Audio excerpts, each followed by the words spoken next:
Hello everyone, today we're going to be getting back into our custom zombie mapping tutorial series. We left off, I believe, with using our cutting tool, and today we're going to be putting barriers into our map for these zombies to be able to enter through. Um, this video will be a little bit shorter because I am not feeling fantastic, but let's just go ahead and get on into it. So I'm just going to use this wall in my map that I have created through the past videos. Now, this will require some knowledge from the last video, so if you haven't watched the last video, you should go ahead and check that out. I mean, you could resize your walls like what we used to do, but that is inefficient compared to this using the cutting tool. So if you haven't checked that out, go ahead and check out the old video and come back to this one. Okay, now this should be universal. Okay, you can use this for your map. Now your map's obviously going to be different. Your walls are going to be higher, etc.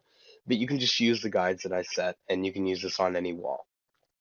First, what you're going to want to do is go in the top-down view. You can go ahead and make sure you do that by hitting Control Tab, and then making sure that you have a top-down view of your map. Now what you're going to do is you're going to hit X, and you're going to cut out where you want your barrier to be. Now, generally speaking, what I use as a guideline is if you have your grid set to 8 or you hit the shortcut key 4, one of these little red squares on my screen, it'll probably be a different color on your screen, but one of these boxes is generally the width of a barrier. So I'm going to go ahead and cut a line right about on this red line here.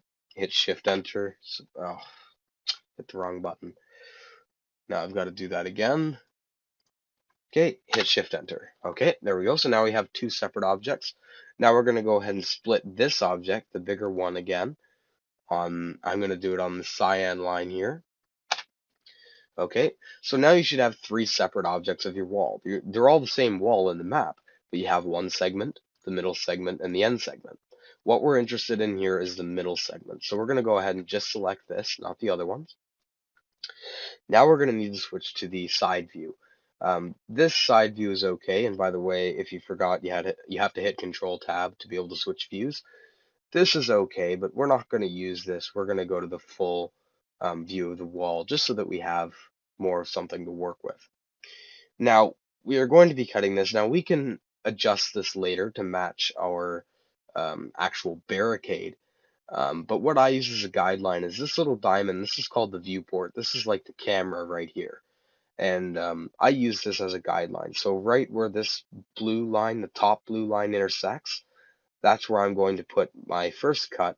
And then at the bottom of this blue line at the bottom, I'm going to put my second cut. So I'm going to go ahead and hit X to access the cutting tool again. Click, click, try to make a horizontal line, and hit Shift Enter so we can keep both objects. Now we're going to do the same thing again, and I'm going to use this blue line for reference. Okay, and now this little middle object right here, we can just go ahead and delete that because that's going to be our hole in the wall for the zombies to be able to come through. Now, if you notice, we have a yellow texture on the edge of our window. We need to fix this before we add the window. What this is the chalk texture, because if you remember from the first or second tutorial, what we did is we only textured one side of the wall because we don't need to texture all sides of the wall, or we want to paint it with a different texture. So this chalk texture, this is bad, because if players come up to the window and see this, they can see through your map. And we obviously don't want that. We want it to look realistic. So we're just going to hit Control Shift to select all the sides. And we are going to paint it with the same texture as the interior texture. As you can see, it should line up with your interior texture automatically, like it does here. Okay, so now that we have that out of the way, we'll go ahead and import our object. Sniper Bolts has actually already done this for us. So what we're going to do is we're going to right click, we're going to go to MISC and Prefab. We're going to go to Sniper Bolts Tutorial Prefabs, and it's in 1.1, and we're not going to bother with window border wood. We're going to bother with window barricade.map. When you go ahead and open this, you should get this wonderful object in your screen. Now what this basically is, and I'll break it down, is you have a mon. This basically is so that players don't go through your window when there's no boards. They can't just go flying through the window and get out of the map. And these boards, they don't really do anything. They're just kind of like um, they're kind of like a cosmetic. These boards, the animation of them getting pulled down, It makes the players think, okay, the boards are keeping the zombies out, but what's actually keeping them out is the script. These boards are just there for looks. What the actual thing is taking place is this here. So if we didn't import this prefab, we would have had to do it ourselves, and that would take too long. But basically, this is a traverse. So basically what's going on is your zombie's getting to here. He's playing the animation of taking down the boards, and he's kind of teleporting to over here with the wall hop animation. That's more for like theory. I'm not going to get into the theory of how everything works, but just in case you were curious.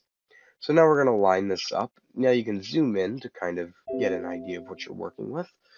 And we can go ahead and hit Control Tab to make sure we line it up here. Now we want this to be level with the ground. Now what we want to be level with the ground is this red line. If you can see this red line right here, the middle line in the box, that's what we want to be on the ground. So I'm just going to go ahead and do that now. So there we go. Now our thing is perfectly leveled. If you go ahead and go on the floor or etc., this sort of blue-green, I'm going to say aqua, box should be level with your floor that says Traverse on it. Okay, so now that we've got that, you can adjust that to however you want. I'm just going to leave it like that. But now we're going to change our actual, we're going to adjust it so that it makes sense. So we're going to go ahead and zoom into here. Now you're going to need to zoom in past the window barricade here. You're going to like zoom into the wall to kind of clip into here and select this object, or you're not going to be able to select it very easily. And now I'm just going to drag it so it is level with this golden box here. It might be a different color for you, but what you basically want is the traverse and your bottom part of the wall to line up, because the top of that traverse is where the zombie is going to be placing his hands to get in through the window. So if you have this, up there, he's going to be putting his hand there, but it's invisible up there because the wall's actually down here. So it's just to make visual sense to the player. So now that we have that, we're going to go ahead and adjust this top part as well. I'm just going to put it just about there. Now we don't want it too high because if it's up here, people can see the end of the board and that doesn't look really good. So we can just have this down a little bit. And the same with these side parts. Just make sure they can't see this because this makes no sense. They're just floating boards and that doesn't make visual sense to the player. I'm just going to adjust this. Actually, nope, that's perfect where it was. So there we go. So there's our little window. So what's basically going to happen is later on when we place zombies out here, they're going to come up to this window, tear down the boards, and they're going to play this animation, and whoop, they're going to end up in your map. Now, that's only one barrier. If you want to add more, you can go ahead and just do the same thing with all your walls where you want to add a barrier. I hope you guys enjoyed the tutorial. If you did, please leave a like below. Sorry for the shortness and kind of concise of the video. Um, and yeah, so I hope you guys learned from it. If you have any questions or comments, so please leave them down in the comments section, and I will try to explain further in detail what's going on here.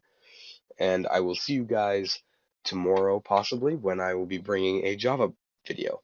See you guys then.